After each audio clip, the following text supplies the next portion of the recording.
Hello, everyone, and welcome to this week's episode of the Pirate Podcast in association with Great Days Golf, hosted by me, Mike Jones, aka Captain Pirate. So I didn't do one last week. I had a bit of a funny turn, bit of high blood pressure, so I had to take it easy. And then I had to take it easy because I had to go to Scotland. And I spoke to so many people who knew this guy, my guest. So I might as well get on with it and introduce him. It's Mike Nicholas, who lives in Norway, and he's worked for some major companies. So welcome to the podcast, Mike. Hi, Mike. Great to be on. It's been good to see you actually watch the podcasts over the last month or so. So yeah, it's been really good.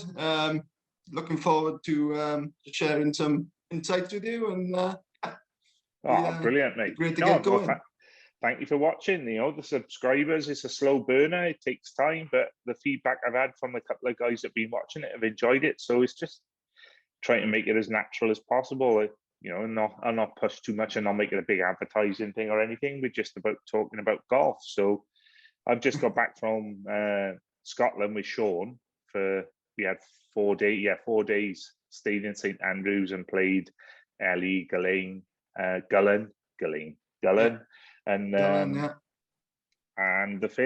Kittix course at the Fairmont. So it was brutal with the weather. But as I said right at the beginning when we were just chatting just now, you're from a Welsh boy, but you now live in Norway? Norway, yeah. Oh my God. So that's got to be cold up there. Yeah, I moved here just over a year and a half ago now. So I'm up pretty much right near the Arctic Circle. Oh my God! So it's it can get up, it can get down to minus 20, minus 25 in winter. That's almost as cold as Merthyr. Doesn't feel quite that cold, Mike. It's a strange environment because it can get, once it gets below a certain temperature, it almost feels the same. But it's it's really so the environment is completely different. It's like snow on the ground pretty much from November through until sort of April time. Really, there's still snow knocking around now, so it's complete change of lifestyle. I've had to learn skiing. Well, in the process of learning cross country skiing, which is one of the hardest things I've ever tried.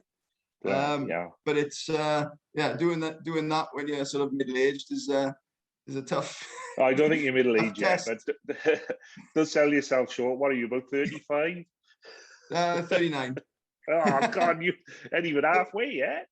The big 4-0 this year, so it's fit for 40. I just want to get through it and move on.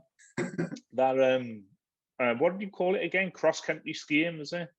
Yeah, cross country skiing. So it's a lot different to what like a lot of people know from home. Is sort of the slalom skiing, which is like the downhill with the big boots. But this is their national sport, so they're like the best in the world. Norwegians are like the number one in the world. So when we're out in the fields, in the parks and stuff, skiing, I look pretty stupid compared to everyone else. Because everyone else is like, oh, you're still learning, so professional. So it's quite funny. It's a great challenge. It's really hard. So they're like the number one in the world really at this sport. So basically, it's a much narrower ski, much longer. And it's your feet are only connected by a little clip at the front, so your feet are actually loose. Your feet are actually loose. Right. I got that. Yeah. It's a really different thing. So is this the one out of the Winter Olympics where they do the shooting? They carry the gun. That's essentially the technique. Yeah, that's biathlon, which is the combination of the two, the shooting and the skiing. But I'm not shooting yet. Maybe one day. I'll be all right. You'll have to try that. So, I said earlier as well in the introduction that you work with some pretty big companies. So, if you want to let us know a couple of those who they were, I know you've worked for so many people, and I can't believe how many people know you, Mike, in the golf industry. I was at Green Meadow having my clubs regripped for my trip to Scotland. You knew it was going to rain, and Nigel goes, "Do you know Mikey Nicholas?" Oh, Nicholas. I went, yeah, he's working with us now.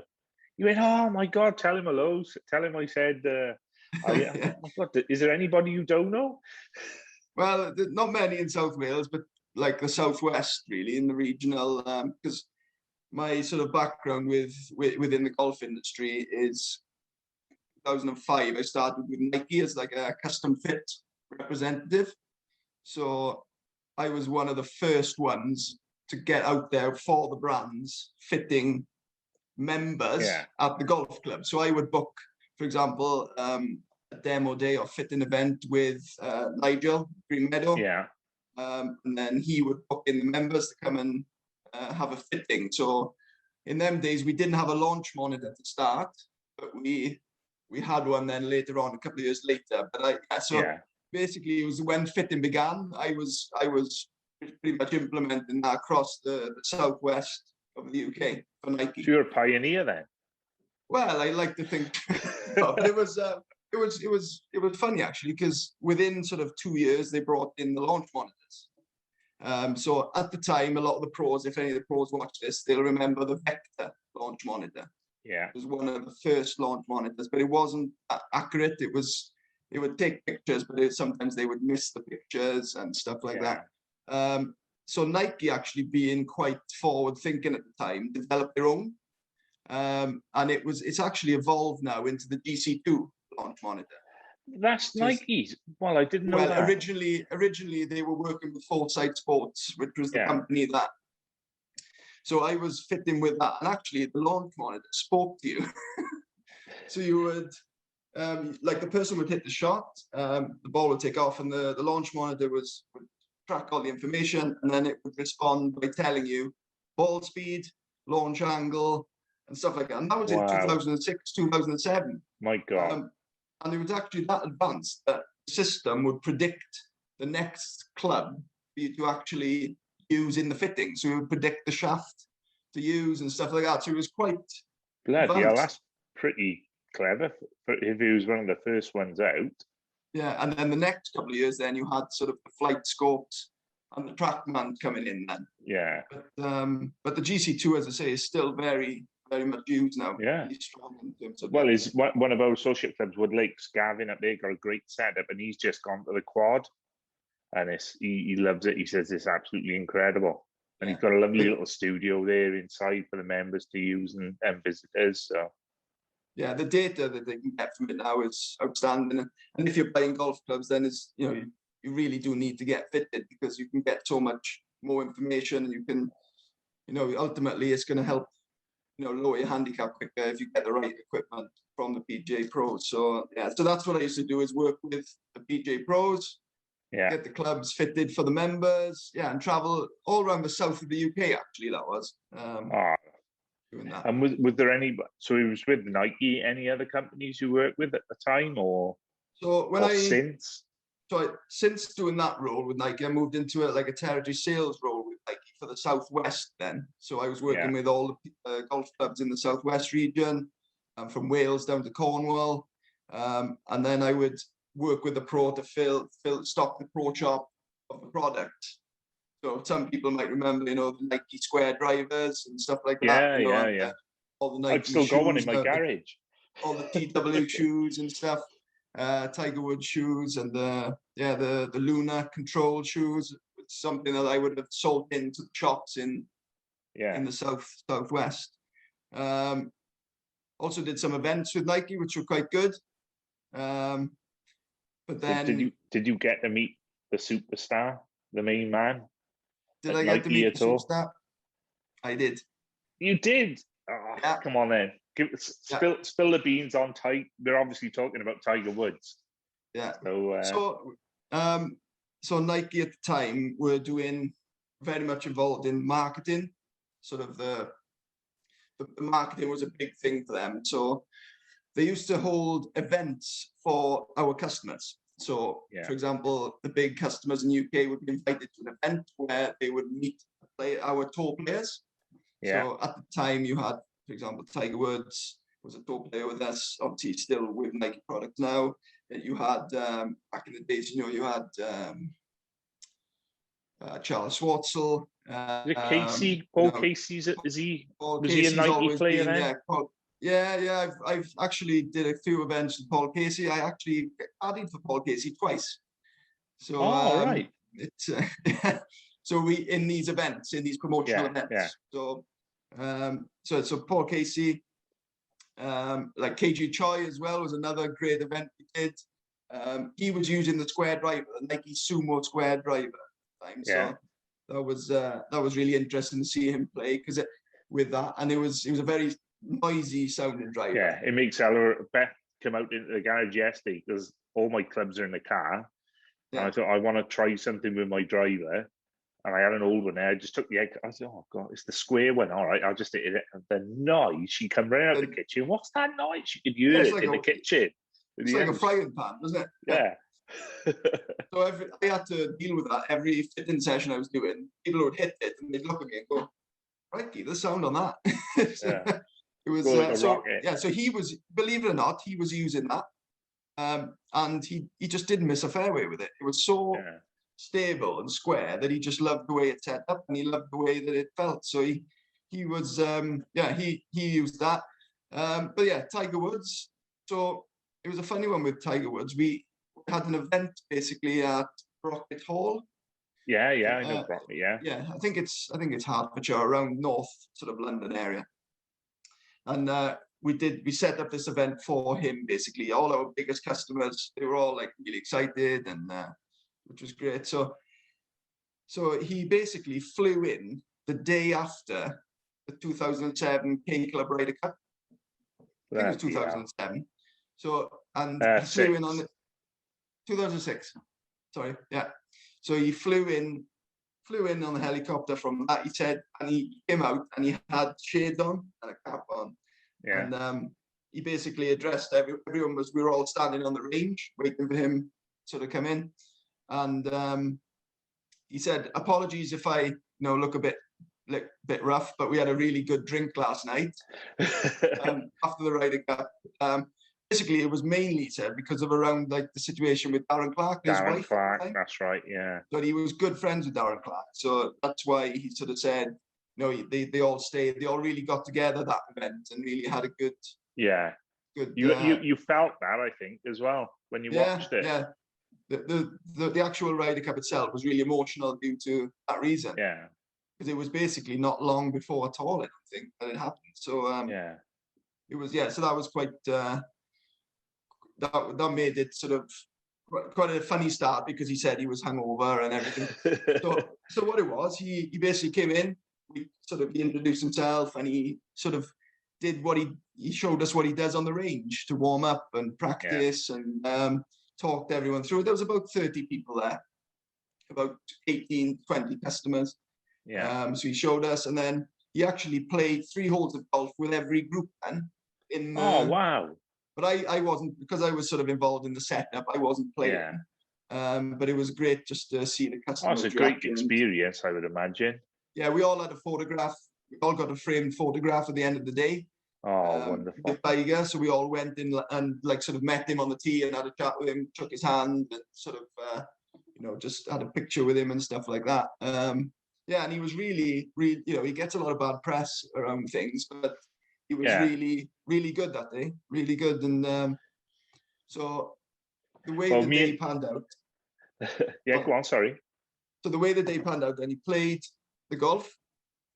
After that, then the customers he had to fly off then and promote his new golf game on the PlayStation, London Leicester Square or something like that. So he just sort of shoot off. But then we sort of carried on the day, and because there was an event around London at the time, like a European tournament. We got more players in to come and have dinner with all the customers in the evening. Right. They all had dinner with the players. So Chad Campbell was there. I think Stephen Ames, Stuart Sink, people like that were there. I think Trevor Immelman might have been there. And then the customers were actually presented with a framed photograph by the end of the day with Tiger. Oh wow! And they also had a tag watch given to them. Seriously? Yeah, because Tiger is sponsored or was sponsored by Tag at the time. It was all a link, and one of the customers said to me, he said, if Carlsberg did golf days, this was that would have been it. Oh, that's amazing! What a bloody God, that must be incredible to have just been part of the day, really, and seen it. Because me and Sean were talking when we were up in Ellie Golf Club. We played with the captain, and he said, "I've got a contact. If you want a game with Tiger Woods, I can get you a game with Tiger Woods. It'll only cost you 80K, like £80,000." I went, "What?" So when we got back home in our little WhatsApp group of Great Days Golf, I said to Sean and Simon, I said, "Can you believe that? They'll arrange a golf game with you with a guy with a knackered leg for 80 grand." I said, "I'll do it for 2K because I know you. You could do that with me. Play with a guy with a knackered leg." As I show him there it is. There it is. There it is.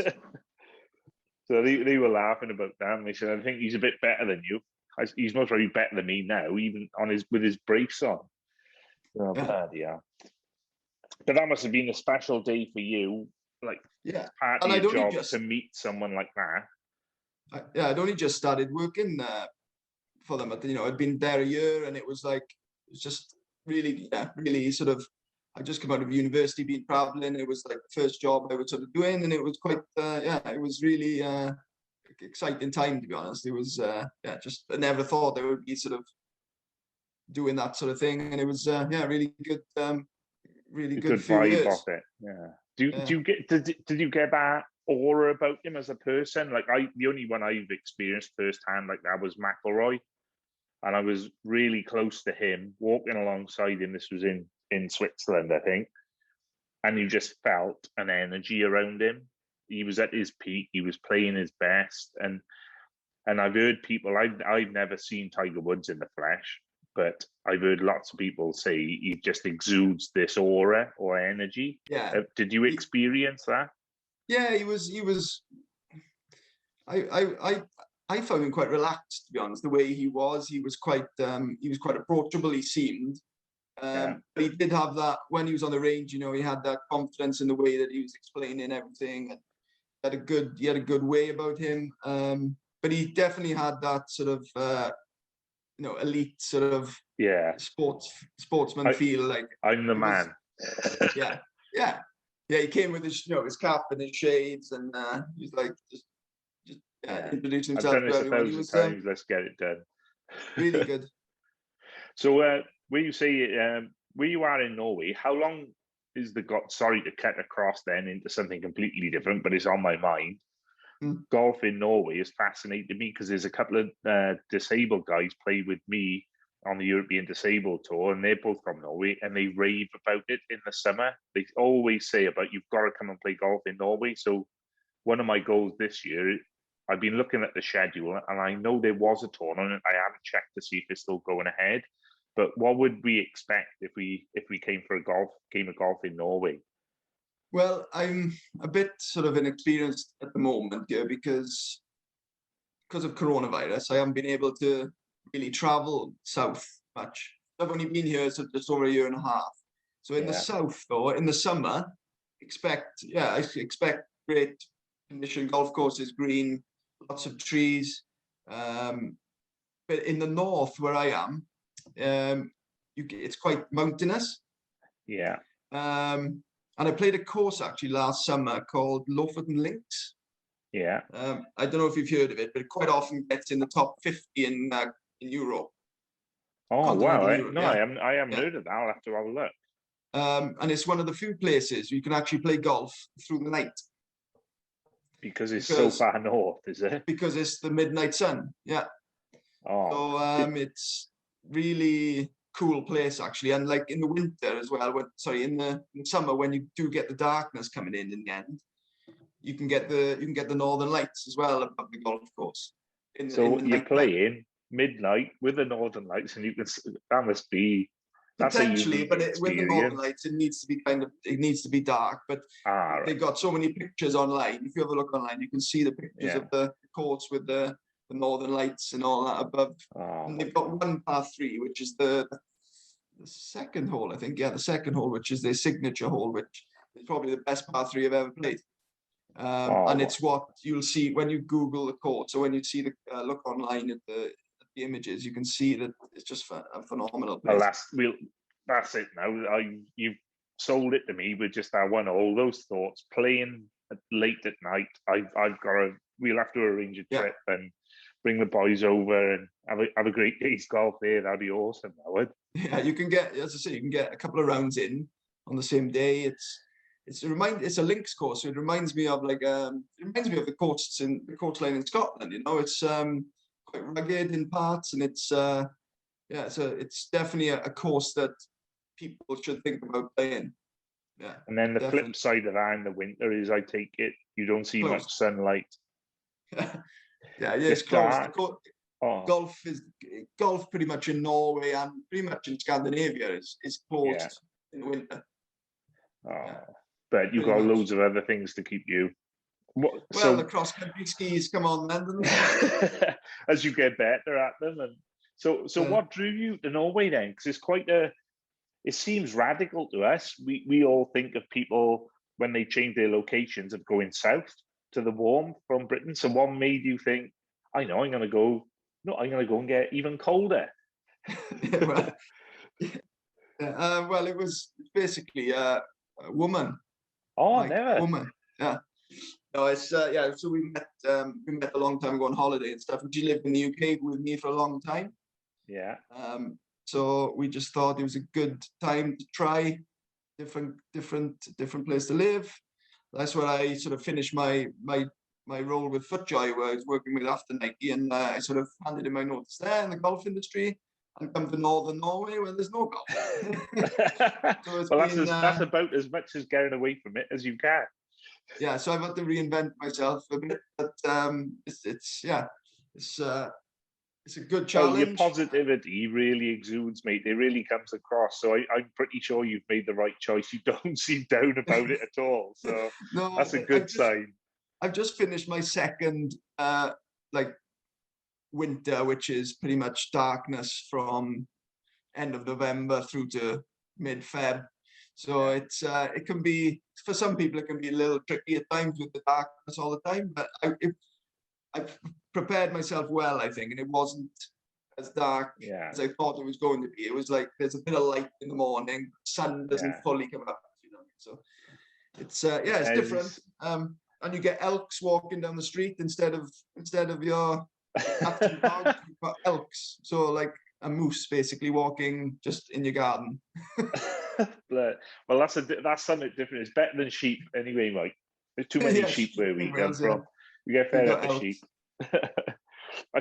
There was somebody else I was speaking to the other day that knows you really well, and that was my front doorbell. Then she'll sort that out.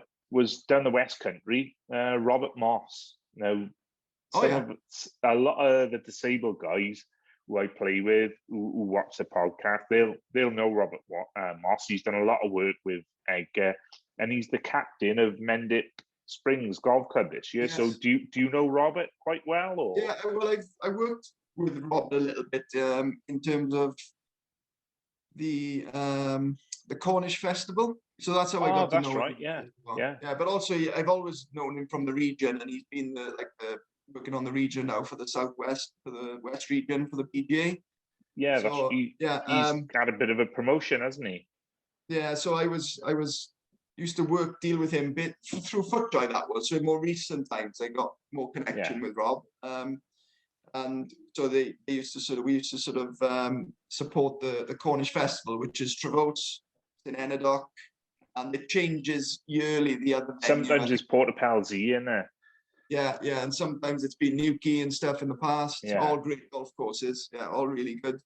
It's. I played in the last one before COVID. Actually. I'd recommend that one. Do you play in that? It's good. I played in it with Richie Bentham. You might know him. He's a South Wales pro. So Richie. So Richie invited me down, and we played in it. And I think he come top 15 in the pros, something like that. Portapalsy, St. Ennidock, and Trevose.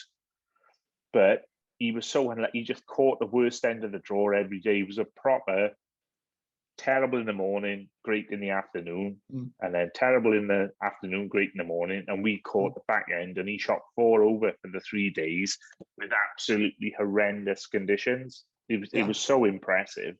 But it was the first time I played those courses together. It was magical. It's a great trip. It's a great trip to have.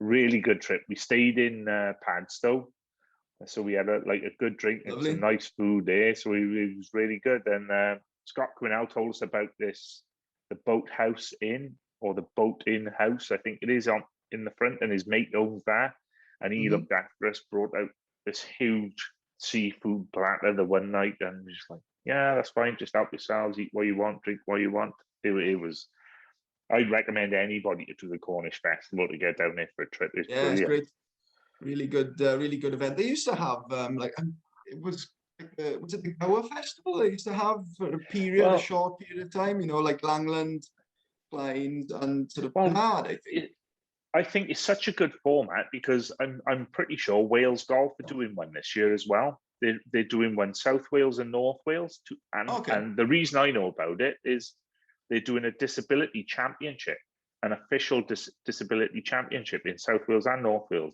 One's in June, I think, at Park, and they're playing it. I'm not sure if it's different.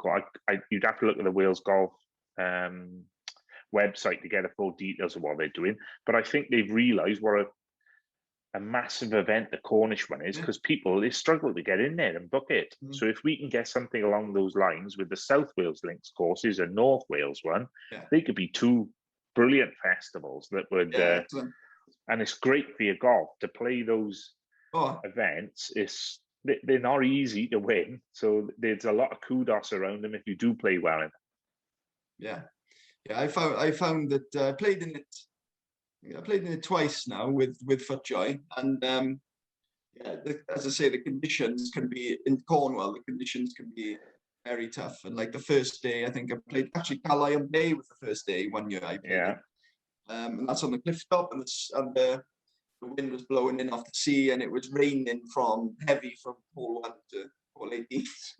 Scores weren't too good that day, but it's a good festival, and it definitely, I think, more things like that would definitely be filled by people who are keen to play in these events. So the important one for our trip now, we haven't played golf together yet now, but this is the question I always ask everyone now. So are you pro now, Mike, or are you what do you play off? You've never been pro, have you? No. So what are you off, mate? 5, but that was my I've seen last you swing. Official. I've seen it. I've seen you swing. I've seen how you hit the ball. That little introduction video. I've seen. You can't be off 5. Oh, you like that? You must be a terrible putter. That's all I say. No, it's that was my. Actually, I'm not I haven't got a handicap at the moment because I'm not playing I'm not a member of a club, so that was my last official handicap out of Kempvig. 5 round there is good. Yeah, and I was playing in university a bit as well, at Exeter University. So that I was playing my golf then, and I went travelling the year after that, and then started working for Nike. And when you work in the golf industry, you don't play much. And don't get to play, Well, Sean will be looking for his shots off you anyway. Now it's out in the open. 8, between 8 and 9, but he's much better than that. He won't have it. He said rules is rules. That's all he keeps saying to me. Anyway. Not having shots. I said, right, we'll play today, no shots. No, I'm having my shots. I said, well, I'll play off a red tees then, because I'm allowed to under the rules now. Oh, no, you ain't playing off ladies' tees. They're not ladies' tees, they're forward tees. And we have this discussion every day. Every time we play, we're arguing about something. But he's ultra competitive. And he's a proper, well, how can I say? What's the word? Not banter. He's a proper sledge. He's a proper sledger. He loves a bit of sledging. I think that's from his cricket. And he goes very quiet when he's behind, and he's very boisterous and loud when he's in front. That's all I'm gonna say. But it's good fun. We have a good crack. Ultra competitive. Simon is improving as well. Our other director, he's getting better and better all the time. So there's high standards here, Mike, for you to live up to. You can be that weak link, mate, and not before. Sean will just give you so much chip. I'll have to get practicing now the snow is gone. I'll have to get on the range and start beating some balls. So you're saying you're like a PT now, yeah, personal trainer. Is that business Yeah, going well for you? Just redone. I just trained as a personal trainer last year. So hopefully expanding that now, keeping building my knowledge up around that. Yeah. I've connected up with golf as well at some point, and I think just constantly doing a bit more learning now and trying to understand. It's such a large topic area. Just trying to sort of understand what sort of where to sort of focus, because there's lots of things you can do now in terms of the. So if people were interested, industry. how would they be able to get hold of you? And what's the best way? Have you got a website, or is it best through your social media, or? Well, I'm basically just in a gym at the moment, so I'm focusing on in-person clients in Norway. So that's predominantly because it's been a bit of a tough start because of the corona. So it's I'm just building up sort of a client base in the gym, gaining experience, and then we'll see where it develops then. Which so I think that your golf connections could be a really good positive step for you. That could be. There's lots of that going on lately. Yeah, exactly. How your physicality works, what you need to work on, and your flexibility, and those sorts of things are really important.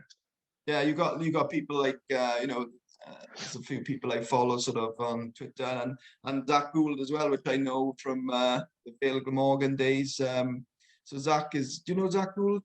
Yeah. He's Dr. Golf.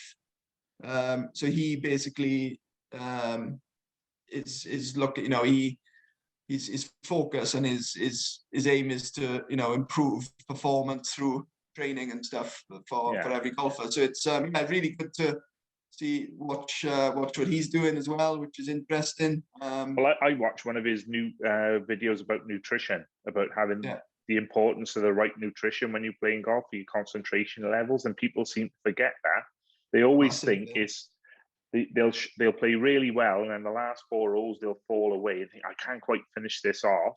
And most probably it's because they haven't hydrated or they haven't eaten properly, and their body's, and your concentration levels. And he explained all that in a really clever way, made it nice and simple for us to understand. And if I got a big competition, that all the time it's right, keep hydrated.